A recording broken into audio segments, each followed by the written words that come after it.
I knew my sister hated me, but I didn't know how far she'd go until she slid a birthday gift across the table and laughed. A DNA test. "Maybe this will explain why you're another man's mistake," she said, loud enough for every fork to stop mid-air. I swallowed the shame, mailed the kit, and waited. Months later, our family's estate lawyer requested an urgent meeting regarding Grace Ellington. My mother went pale. Naomi stopped smiling. And in that moment, I realized something terrifying. They already knew what I was about to find out. Most people picture family as a soft place to land. Mine always felt more like a house with cold floors, beautiful from the outside, freezing once you stepped in. Growing up in the Ellington home in Denver, I learned early how to make myself small. I was the quiet child, the one who did her homework without being asked, the one who disappeared into corners so my mother wouldn't sigh and my sister wouldn't sneer. Even then, Naomi's world seemed to orbit at the center of everything. She had a way of commanding attention without earning it. Loud laughter, dramatic stories, a talent for turning every room into her stage. And my mother, Evelyn, applauded her every move. When Naomi got a B on a test, she was well-rounded. When I brought home straight A's, Mom blinked like she had forgotten who I was for a moment before saying, "That's nice, Grace. Can you help set the table?" By the time I reached 35, I'd built a life far from that house. Austin suited me: quiet mornings, simple routines, the kind of stability I'd never had as a child. I worked as a financial analyst dressed in soft, neutral tones and tried not to think about the constant ache that came from being the forgotten daughter. But when my father, James Ellington, passed away, the gravity of our family pulled me back. He had been the only steady thing in that house, a man of few words, but a surprising warmth. In the small moments, a hand on my shoulder, a proud nod at my college graduation. I didn't know then that he carried a secret darker than anything I could imagine. 3 months after the funeral, Mom insisted we have a small birthday dinner at the old house. Her voice over the phone was too bright, too rehearsed, as if she were reading lines someone else had given her. When I stepped through the front door, I smelled the familiar mix of lemon polish and old books. The chandelier glowed, but the house felt emptier without Dad's quiet presence. Naomi sat at the kitchen table, flipping through resort brochures, tanned from some recent trip, barely glancing at me as I entered. Mom poured herself more wine than usual, her hands trembling slightly. Something unspoken hung in the air like a storm that hadn't broken yet. I tried asking about the will, gently, respectfully. Mom froze, her smile stiff. "We're just not ready yet," she said. But her eyes flicked to Naomi, and Naomi smirked like she knew a secret I didn't. Looking back, the dinner was never about celebrating my birthday. It was about setting the stage for my humiliation. The tension that night didn't arrive in one sharp moment. It crept in slowly, like a draft under a closed door. Every small detail felt off. Naomi kept glancing at me with this expectant look, as if she were waiting for a cue only she and my mother had rehearsed. Mom's wine glass was never empty, though she barely drank from it. Her fingers just circled the stem over and over like she needed something to hold on to. Dinner itself was a performance. Naomi talked nonstop: her job, her husband, her plans to redo her kitchen in a French farmhouse aesthetic. Mom laughed at every comment, even the unfunny ones. When I spoke, the room seemed to dim like someone turned down the volume of my existence. Halfway through the meal, Naomi leaned back, eyes glinting. "So, Grace," she said sweetly, still working at that same firm in Austin. Before I could answer, she jumped back into another story about herself. It wasn't a question. It was a reminder: you are background noise. Still, something else simmered beneath her smug expression. Anticipation. Calculation. When Mom stood to bring out dessert, a small, store-bought cake she hadn't even bothered to plate, Naomi pushed back her chair dramatically. "Actually," she said, reaching for a glossy box wrapped in silver paper, "I brought a birthday gift. Something I think you'll find enlightening." Mom's face drained of color. "Naomi." But Naomi ignored her, sliding the box across the table toward me like it contained evidence instead of a present. "Go on," she said, her smile razor-thin. "Open it." I peeled back the paper, a strange stillness settling over me. Inside was a DNA testing kit. The room went silent except for the soft hum of the refrigerator. Naomi leaned in, laughing under her breath. Maybe this will explain why you're another man's mistake in this family. The words echoed sharp and deliberate. Mom flinched. I saw it. But she said nothing. The humiliation stung, but the fear in Mom's eyes, that felt like the real truth, slipping through the cracks. Naomi hadn't just insulted me. She'd exposed something she wasn't supposed to say out loud. Later that night in my old bedroom, the walls still painted the soft blue I had chosen at 15. I searched through old boxes, like someone looking for proof of their own existence. At the back of my closet, I found an envelope that didn't belong with the others. The dust around it had been disturbed recently. Inside was a photograph of younger Evelyn holding me as a baby while standing next to a man I didn't recognize. On the back, in my mother's handwriting, "Forgive me." My hands shook as I took pictures of everything. Then I turned to the DNA kit Naomi had delivered like a weapon. She had wanted me to take it. She had wanted something to happen. Fine. I mailed it the next morning, not because Naomi wanted me to, but because I needed to know what truth she was so eager to weaponize. The results arrived 5 weeks later on a quiet Tuesday afternoon. I was at my desk in Austin, half listening to the hum of the office vents when the notification appeared on my phone. I expected dread. What I didn't expect was clarity, sharp, cold, undeniable.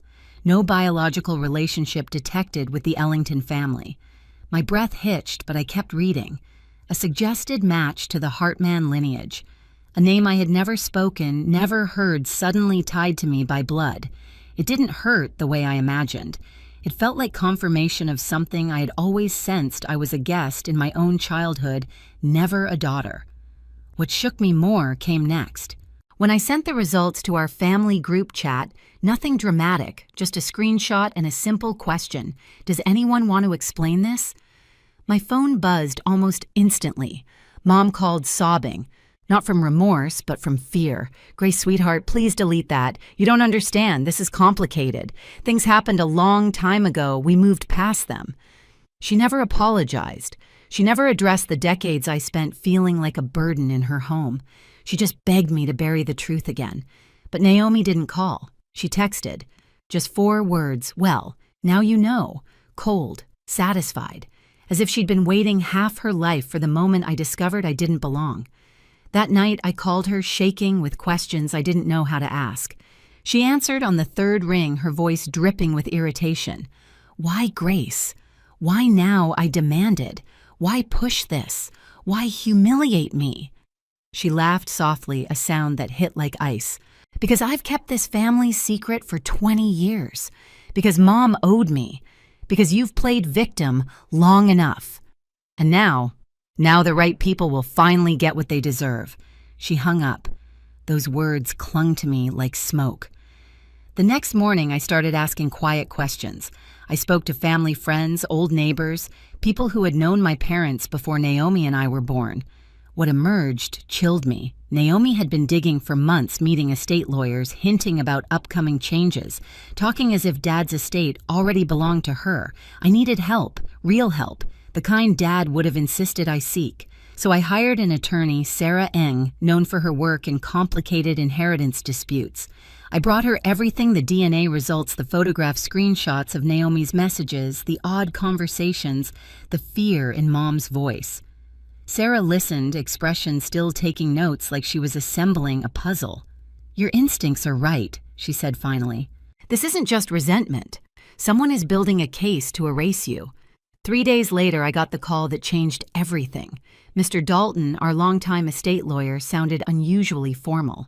"Grace, your father left instructions for a will reading under specific circumstances.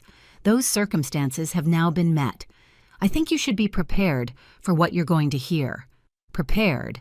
I doubt anyone could have been. The morning of the will reading, Denver felt colder than I remembered. Not a seasonal cold, but the kind that sinks into bone, the kind that feels like a warning.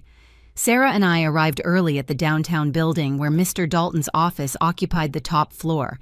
Floor-to-ceiling windows, dark wood, the kind of place where truths didn't hide, they echoed.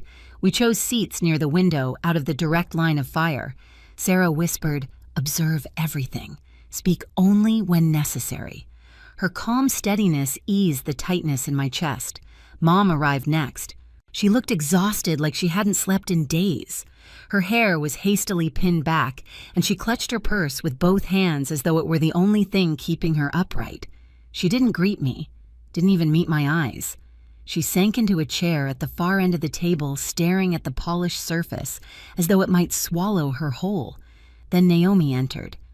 Her heels clicked sharply against the marble floor, each step carrying a smug confidence that bordered on theatrical. She wore an expensive suit, cream-colored, perfectly tailored, and heavy makeup that made her look sharper, harder.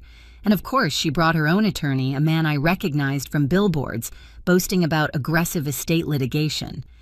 Naomi gave me a slow smile, one corner lifted higher than the other. "Grace," she said, as if greeting someone irrelevant, but her eyes gleamed with expectation. She believed she had already won. Mr. Dalton entered last, carrying a thick folder. He moved with the deliberate calm of someone who understood the weight of what he was about to unleash. When he reached the head of the table, he rested a hand on the folder and looked at each of us one by one. Before we begin, he said, "I want to note that James Ellington left explicit instructions for how this reading should proceed. He anticipated complications. Everything I am about to share was prepared with full knowledge of circumstances that some of you may find surprising." Naomi shifted her smirk, faltering. Dalton opened the folder and began reading the will. "I, James Robert Ellington, declare this my final will and testament. I leave 70% of my estate, including the family home investment accounts and assets, to my daughter, Grace Ellington." Silence snapped across the room like a whip. Naomi shot to her feet. "She is not his daughter," she shouted. "We have DNA proof. She has no legal—" Dalton held up a hand. "Please sit. There is more." Reluctantly, she did, though her jaw clenched so tightly I thought she might crack a tooth. Dalton continued reading. "I have known since Grace was 2 years old that she is not my biological child. I chose to raise her anyway. I choose to leave her my legacy because she alone has proven worthy of it. This decision requires no further validation." Naomi's complexion drained to a pasty gray. Mom closed her eyes, pain tightening her features. But Dalton wasn't finished. 8 months before his death, Mr. Ellington hired a private investigator to document any attempts to manipulate or interfere with his estate. The investigator gathered substantial evidence. He placed a stack of documents on the table: payments, withdrawals, bills, and meeting logs demonstrating Naomi Ellington's efforts to pressure her father into altering his will, including unauthorized withdrawals totaling $50,000 during his illness. Naomi's attorney stiffened. "We weren't informed Dalton cut him off. You were not required to be."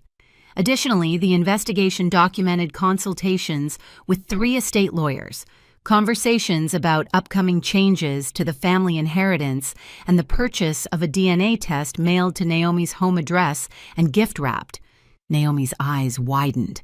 "That's ridiculous," she said, voice shaking. "That was a joke." Dalton set down the final document, a handwritten note in my father's unmistakable script. "Mr. Ellington requested that I read this aloud." He unfolded the page. "Naomi, I know what you've been planning. I watched you try to manipulate your mother. I hoped you would choose differently. These consequences are your own doing." A sound escaped Naomi's throat, part gasp, part growl. Her attorney leaned toward her. "Do not contest this," he whispered harshly. "There's a no contest clause. You will lose everything." But Naomi was spiraling. "This is fraud," she spat. "Grace manipulated him. She tricked a dying man." Sarah stood. Her voice was quiet but powerful. "The will explicitly acknowledges Grace's parentage and documents Mr. Ellington's reasoning. Any contest would be frivolous and trigger the no contest clause, including repayment of outstanding loans, approximately $200,000. Naomi's face twisted. "That's not a loan. He gave me that money." "Not according to the estate records," Dalton replied calmly. Mom finally spoke, her voice a fragile whisper. "Naomi, stop." But Naomi couldn't. Years of entitlement, bitterness, and fear collided all at once. "This should be mine," she hissed. All of it. I'm the real daughter. I'm the one who stayed. I stood slowly, my voice steady. You didn't stay, Naomi. You controlled. You threatened. You built your life on secrets you never earned. She turned toward me, wild-eyed. You don't deserve, Grace, Dalton said gently. There is something else your father left. He opened a smaller envelope addressed to me. Inside was a short letter. Grace, you spent your life believing you were invisible. You were not. I saw your strength, your kindness, your integrity. You were my daughter not by blood, but by choice, and I leave you my legacy with absolute certainty that you will honor it. My vision blurred. When I looked up, Naomi finally understood. This wasn't my victory. It was her defeat crafted by the man she underestimated most.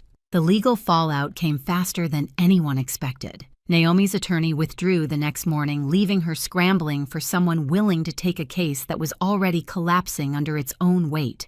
When she attempted to contest the will anyway, the judge dismissed it within minutes. The no contest clause was airtight, the evidence overwhelming. Her inheritance vanished. The loan she'd taken from Dad, $200,000, converted into personal debt owed back to the estate. And the $50,000 in unauthorized withdrawals, she was given 1 year to repay it or face further legal action. For the first time in my life, Naomi looked small. Not humbled, just cornered by the consequences she'd always managed to outrun. Mom came to see me a week later. She sat on my Austin apartment couch, hands folded, eyes red-rimmed. She told me everything the truth about my biological father, the agreement made decades ago, the guilt she carried but never confronted. I listened, but I didn't reach for her. Some wounds required distance, not closeness. I want to make things right, she whispered. I believe you, I said. But making things right starts with letting me live without carrying your secrets. In the months that followed, I stepped back from Denver entirely. I managed the estate with Sarah's help, settled accounts, and chose quietly, deliberately, the life I wanted next. It was the first time I made a choice without asking who it might disappoint.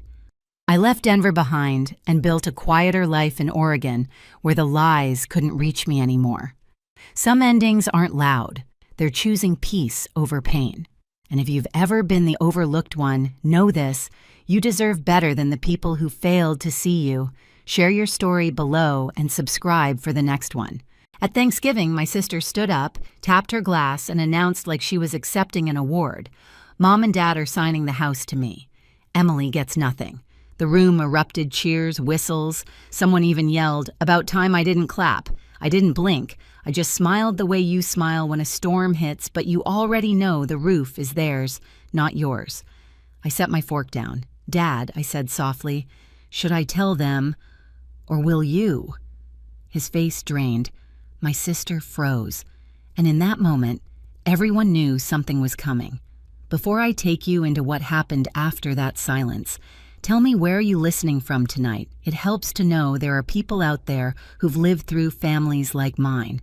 My name is Emily Nolan, and if you'd met my family before that Thanksgiving, you might have thought we were close. The kind of Midwestern picture people post on holiday cards, matching sweaters, smiling in front of a tree, pretending we never raised our voices. But families like mine don't break in loud, obvious ways. They crack in silence, in small choices, in who gets listened to and who gets ignored. And for as long as I can remember, I've lived in the quiet space where people only notice you when they need something. Jenna, my younger sister, never knew that space. She was the favorite, bright, loud, full of charm, the kind of girl relatives fawn over at gatherings, calling her a natural and a spark. I didn't hate her for it. I just learned early that I'd have to build my life on my own because nothing was ever going to be handed to me the way it was handed to her. Growing up, I watched my parents pour attention into Jenna like she was a plant that needed constant watering. Dance classes, summer camps, private lessons, things I was told we couldn't afford when I asked. Later, when I moved to Chicago for work, they called it selfish, like choosing independence meant I was abandoning them. Meanwhile, Jenna stayed close, visiting every weekend, sliding into that perfect little mold they'd carved out for her. Still, I kept coming home for holidays. For my grandmother, mostly. Evelyn Nolan, sharp mind, silver hair, the only person in the family who looked at me with real pride. When she hugged me at the door, it didn't feel like an obligation. It felt like being seen. She'd tap my cheek, whisper something like, "You're stronger than they think," then slip back into her chair, like she hadn't just given me enough fuel to last another year. This Thanksgiving felt strange before it even began. The air in the house was different, thick, expectant, like everyone had been let in on a secret I wasn't meant to hear. Mom was darting around the kitchen with that tight smile she wears when she's hiding something. Dad wouldn't meet my eyes for more than a second. Jenna kept brushing lint off her dress, even though it was perfectly clean. And when I walked into the dining room, I noticed one more thing. An empty chair next to mine was missing. Not moved, not pushed aside, gone. I should have known then. You'd think the empty chair would have been enough of a warning, but in my family, the signs are always quiet before they explode. I sat down anyway, smoothing my napkin across my lap, pretending not to notice the way conversations dipped every time I entered the room. They'd go flat for a second like someone had pressed mute, then pick up again with forced laughter the moment I passed. Jenna floated around like the star of her own parade, checking the table settings, fixing angles on the centerpiece, whispering little asides to Mom that made them both smile. Every so often, she'd look at me with a tight-lipped grin, polite but hollow, like I was a coworker she barely tolerated. It wasn't always like this. For a long time, Jenna and I were just two kids, sharing a bedroom, passing notes under the door when we were supposed to be asleep. She used to braid my hair, steal my sweaters, beg me to drive her everywhere once I got my license. But somewhere between high school and adulthood, something shifted.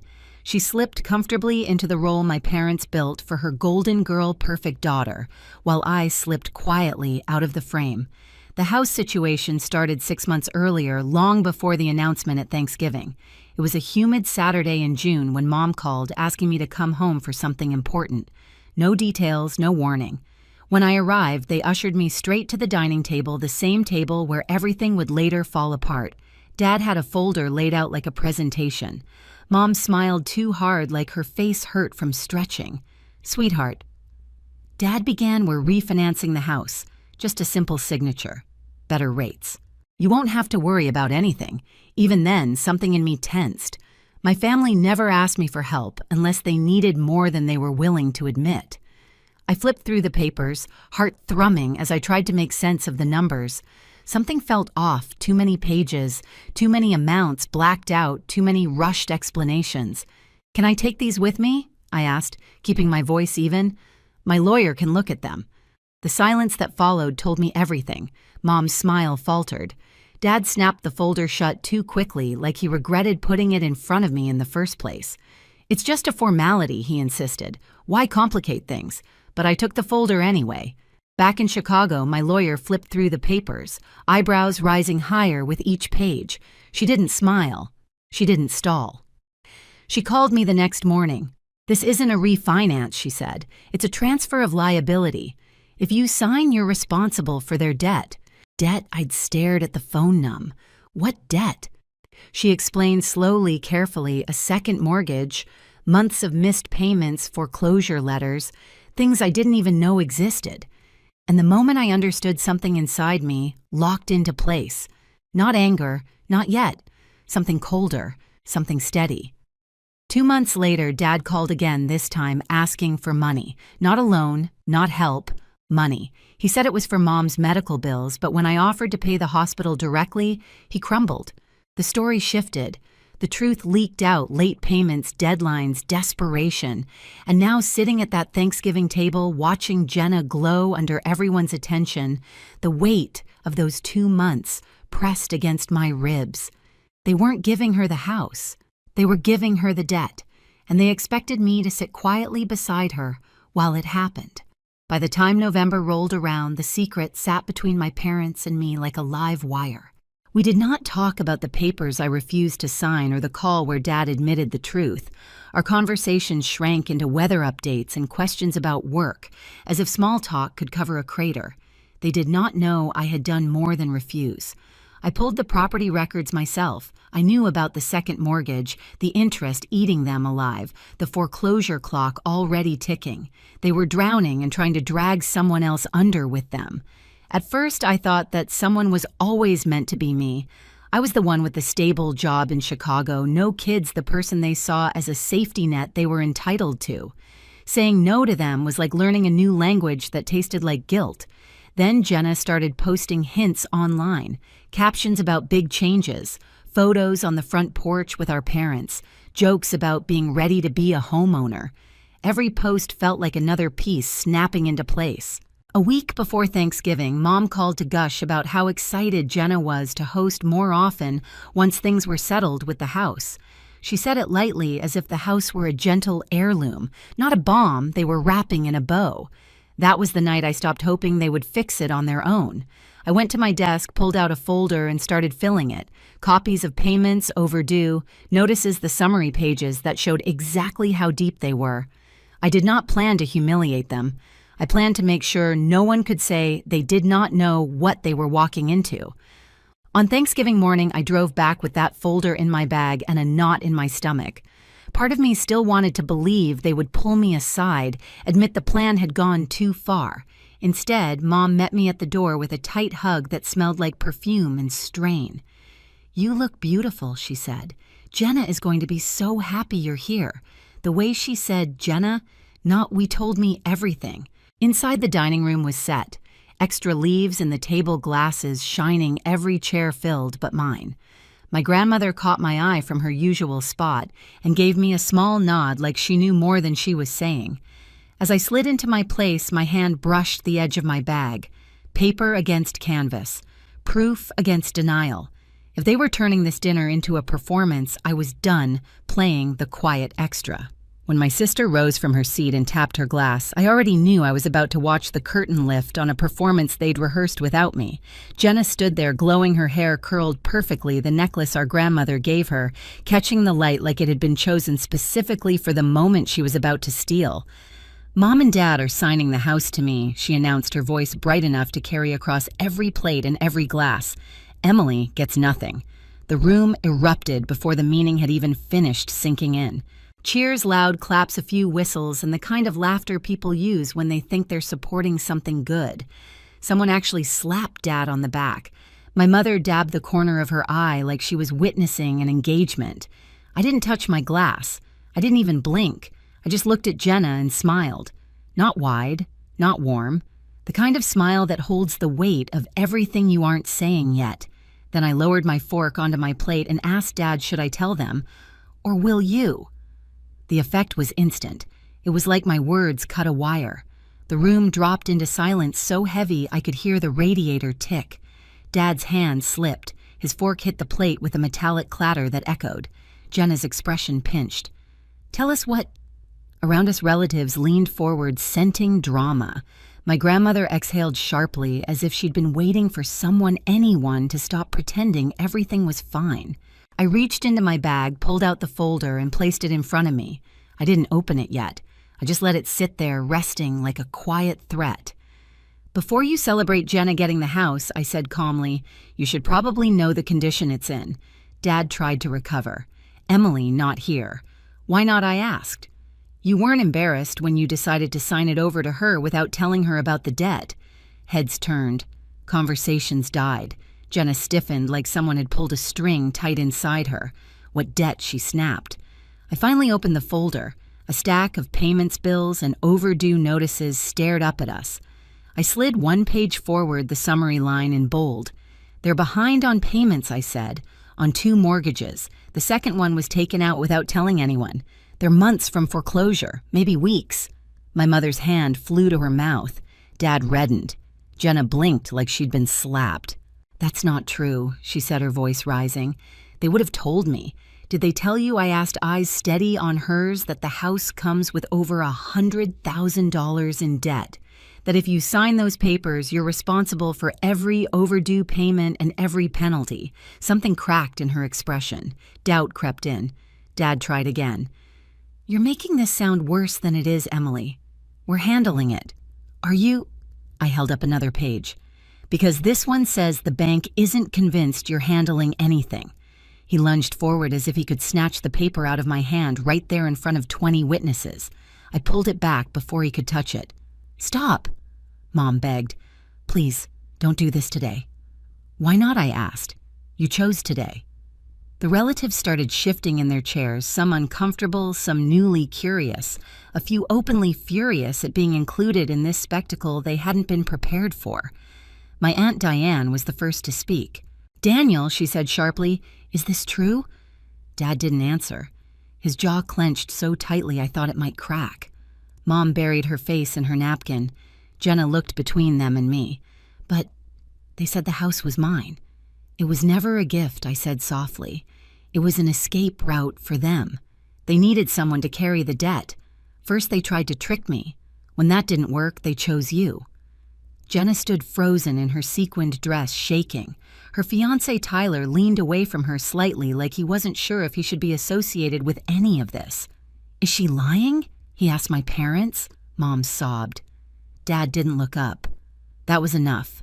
Tyler pushed back his chair and stood. "You told me the house was paid off. You said we'd have a clean start." Jenna reached for him, but he stepped back. "You expect me," he said, voice trembling between anger and disbelief, "to start a life on a sinking ship, Tyler. Please." He shook his head. "I'm not marrying into this." The room gasped collectively as he walked out past the turkey, past my stunned parents, out the front door without looking back. Jenna's legs gave out. She dropped into her chair, hands shaking mascara smudging down her cheeks. For the first time in years, she looked like the little girl who used to crawl into my bed after nightmares. "This isn't my fault," she whispered. "I didn't know." "I know," I said, quietly. Dad slammed his palm onto the table. "You ruined everything." I stared at him. "No, you ruined everything the minute you tried to hand your debt to your children like it was an inheritance." "You're tearing this family apart," Mom sobbed. "It was already broken," I said. "I'm just refusing to keep sweeping the pieces under the rug." A murmur rippled among the relatives' agreement, disappointment judgment, the kind that stings more because it comes from witnesses who saw everything. My grandmother stood slowly, using the table for balance. Her voice, though thin, carried more authority than anyone else's. "I taught you better than this," she said to my father. "Your daughters are not lifeboats for you to climb into." Dad shrank. Mom wept harder. Jenna finally looked up at me, eyes hollow. "What do I do now?" The question hit deeper than she meant. Not because I had the answer, but because she was finally asking the right person, not the parents who built her illusions, but the sister they'd pushed aside. Before I could speak, someone knocked on the door. Hard. Every head turned. The knock came again louder. Dad frowned. Who the door opened and a woman stepped inside. Plain suit, badge clipped to her belt, calm, unreadable expression. "Mr. and Mrs. Nolan," she asked. "I need to speak with you regarding your mortgage records." The room erupted again, this time in a wave of disbelief. Mom nearly collapsed. Dad went white. Jenna grabbed the edge of the table as if it were the only thing keeping her upright. I didn't move. I just sat there breathing slowly, watching the truth finally land where it belonged. "Why is she here?" Dad whispered, voice cracking. The investigator didn't blink. "We received a report of potential financial misconduct. I have a few questions." You could have heard a pin drop. Not one person cheered now. "Emily," Mom sobbed. "Tell her you misunderstood, please." I didn't answer. Not yet, because the truth was only beginning to unravel. When the investigator stepped into the house, everything that had held my parents together finally snapped. She asked calm, measured questions about payments, overdue, notices, the second mortgage, and each answer they avoided made the room feel smaller. Relatives drifted away from them like they were stepping back from a fire. Jenna sat motionless, her hands shaking in her lap. She wasn't angry anymore, just emptied out like someone had drained the color from her. My grandmother stood behind her, resting a hand on her shoulder, steady and silent. When the investigator left with the documents, the house fell into a heavy quiet. Mom tried reaching for me. Dad muttered that I'd embarrassed them. Neither apology nor blame landed. I picked up my coat. Jenna whispered, "Don't go. I'll still be here," I told her. "Just not for their lies anymore." In the weeks that followed, everything shifted. My parents were forced to confront what they'd built layer after layer of secrecy, excuses, and debt. The house went up for sale. They moved into a small apartment across the city, quieter than they'd ever been. No more grand announcements, no more golden child illusions. Jenna started therapy. She called me often sometimes to cry, sometimes just to sit in silence on the phone. She told me she finally understood why I stopped letting our parents speak for me. As for me, I learned something I should have known years ago: telling the truth isn't betrayal. Hiding it is. And families built on denial always collapse eventually. If you've ever had to stand alone at a table full of people who claim to love you, tell me where you're listening from. And after hearing my story, what would you have done?